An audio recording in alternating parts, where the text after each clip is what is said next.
बहुत समय पहले की बात है। एक छोटे से गांव में एक साधु रहते थे। वे एक अद्भुत व्यक्ति थे, जिनका मस्तिष्क हमेशा ध्यान में रहता था। वे गांव के लोगों के लिए एक प्रेरणा स्रोत थे। उनकी बातें हमेशा सीख और ज्ञान से भरपूर होती थीं। उनके समर्पण और संपूर्णता की वजह से उन्हें सब मूर्ख साधु के नाम से जानते थे। मूर्ख साधु के पास कोई संपत्ति नहीं थी। उन्होंने जीवन का मूल्य समझ लिया था और लोगों की मदद करने में अपना समय बिताया। उन्होंने निर्धनों की सेवा की, बीमारों को धार्मिक उपचार दिया और ज्ञान की बातें सबको सिखाई। गांव के लोग उन्हें आदरपूर्वक स्वागत करते थे और उनकी बातें हमेशा ध्यान से सुनते थे।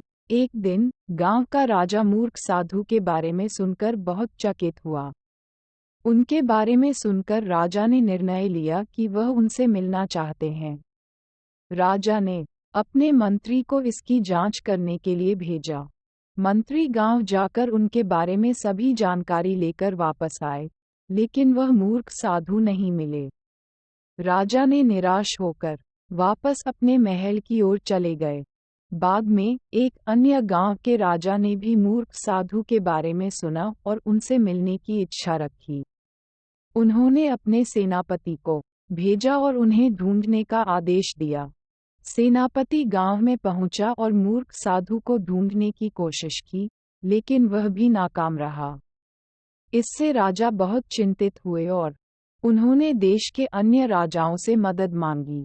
एक विदेशी राजा ने राजा की समस्या सुनी और उसे उनके सलाहकार साधु के पास ले गया। साधु को बुलाया गया और उसे बताया गया कि उन्हें एक बड़े राजा की समस्या का समाधान करना है। साधु ने आनंदित होकर स्वीकार किया और उसे राजा के पास ले गया। मूर्ख साधु ने राजा से पूछा, आपने मुझे क्यों ढूंढा है? राजा ने कहा, मैंने सुना है कि आप बहुत ही बुद्धिमान और विचारशील हैं। मैं आपसे अपनी समस्या का समाधान चाहता हूँ। मूर्ख साधु ने मुस्कान के साथ कहा, राजा, आप यहाँ मेरे पास इसलिए हैं क्योंकि आप मुझे एक मूर्ख साधु कहकर जानते हैं।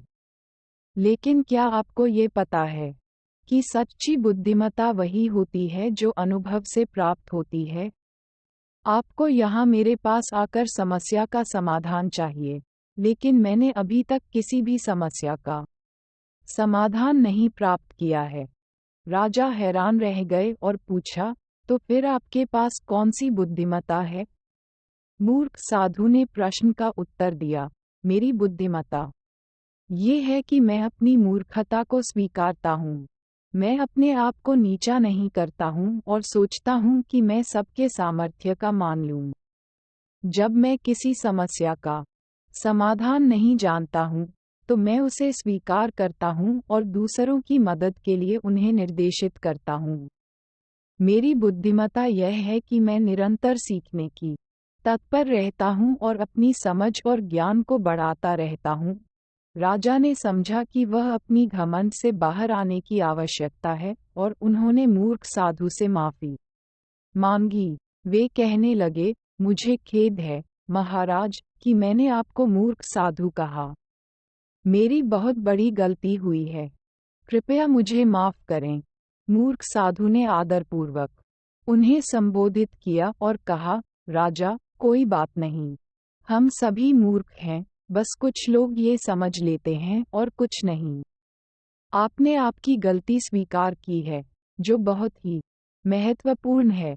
मूर्ख साधु ने राजा को समस्या के समाधान के लिए कुछ सरल सलाह दी। राजा ने उनके वचनों को मान्यता दी और अपनी समस्या का समाधान प्राप्त किया। वह बहुत प्रसन्न हुए और मूर्ख साधु का आभार व्यक्त किया। इस घटना के बाद से राजा ने अपनी आंखों की परख सुधारी और बुद्धिमत्ता की महत्वता समझी। वह मूर्ख साधु के संगत करने लगे और उनसे नया ज्ञान और सीख प्राप्त करने का प्रयास किया। राजा ने अपने राज्य में न्याय की प्रणाली सुधारी और अपने लोगों के लिए सुविधाएं स्थापित की। उन्होंने साधुता का महत्व समझा और लोगों की सेवा करने का संकल्प लिया। वह एक प्रशासक के रूप में समाज के लिए महत्वपूर्ण कार्यों में लग गए। मूर्ख साधु ने राजा की प्रगति को खुशी से देखी और उन्होंने कहा, राजा, अब आपकी बुद्धिमत्ता चमक रही है। आपने अपनी भूलों से सीखा है और अब आपका अनुभव आपके और दूसरों के लिए आशीर्वाद बन गया है। ध्यान देने के लिए धन्यवाद और साधुता की प्राप्ति करने के लिए बधाई। इस तरह मूर्ख साधु के द्वारा समय के साथ राजा ने जीवन की सही महत्वाकांक्षा का अनुभव किया और बुद्धिमान नेता बनने के लिए अपनी दिशा में सुधार किया। उन्होंने देखा कि वास्तविक बुद्धिमत्ता उसे हमेशा अपनी मूर्खता स्वीकार करने और सीखने की क्षमता में छिपी होती है। ये कहानी हमें ये सिखाती है कि हमें अपनी घमंड और अहंकार को छोड़कर हमेशा समय के साथ सीखने और विकास करने की क्षमता रखनी चाहिए। हमें अपनी मूर्खता को स्वीकार करना और दूसरों की मदद करने के लिए समर्पित रहना चाहिए। इस तरीके से हम न केवल अपने बुद्धिमान बनते हैं, बल्कि दूसरों के जीवन में भी सकारात्मक परिवर्तन ला सकते हैं।